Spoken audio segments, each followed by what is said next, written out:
So I was free on Saturday and decided to head down to a local farm I've got permission to shoot over. Now, the shed I'm in here is probably about 30 yards or so square, and it's mostly full of beef cattle. Now, the farmer feeds these on a mixture of silage and meal, which he throws out along the feed passages here. But of course this attracts a little unwanted attention from the local jackdaw and magpie population, and I've seen as many as 30 and more jackdaws in the shed at one time.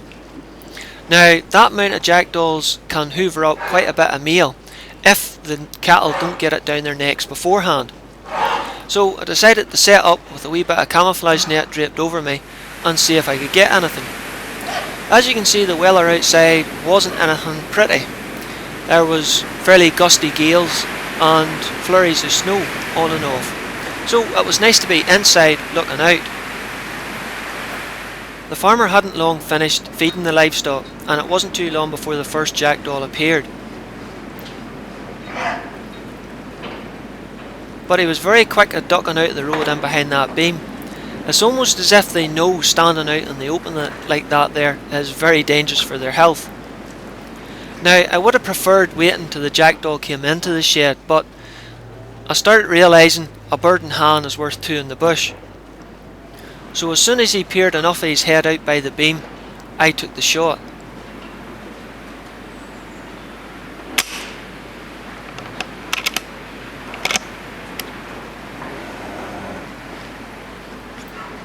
I went out to lift the bird before the sight of it put the other jackdaws off coming into the shed, and found it wedged between the gate and the door.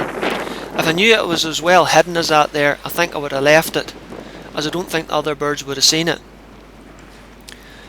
My camouflage must have been doing a good job, as one or two Stirlings here kept landing in the feed trough in front of me, just a few yards from me. But I'm not interested in them today, just the jackdaws and the magpies. It wasn't too long before I noticed the shadows of the birds coming into land on top of the door. I could have shot this bird on top of the door, but I noticed the others were coming into the shed, and I'd much rather shoot the birds in the shed, as it makes it much easier for me to go and lift the bodies without the birds seeing me sitting in the trees outside. But this was proving a little difficult, as the birds would rarely sit in the one spot long enough and would flip from here to there. Plus I was having a wee bit of a wardrobe malfunction, you could say, as the camouflage net kept dropping down over the eyeball of the scope, making it hard to see through it.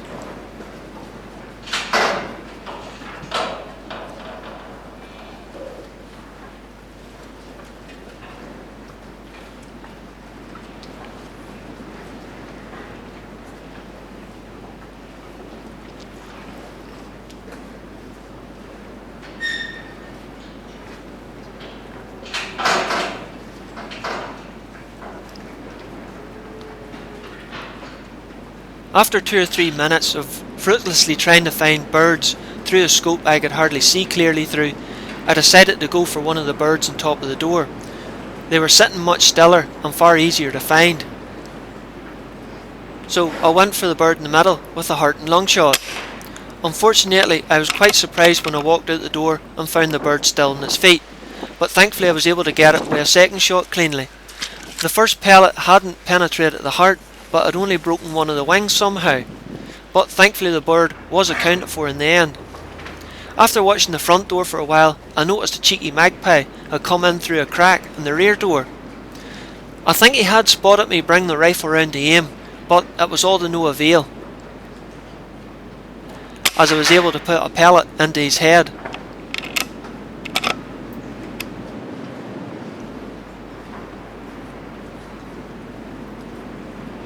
It took about an hour before the birds came back again, and the first bird to land flew down into the feed passage where I can't see him. But thankfully a second bird landed on top of the door where I could get a shot at him. This time I went for a headshot.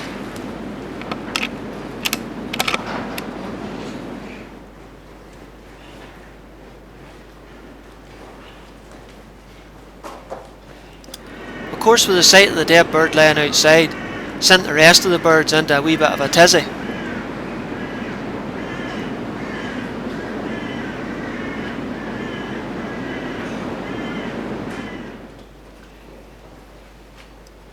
So I decided to go and pick up the birds of shot.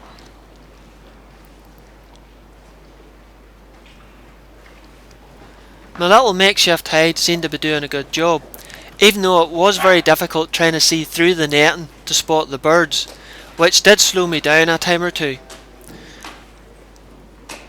Thankfully the cattle didn't bother me this time, as they do have a reputation for chewing at any hide netting you set up.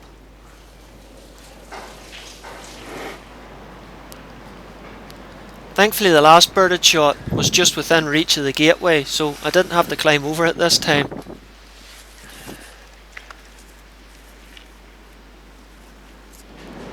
And the magpie I'd shot earlier was just within reach as well.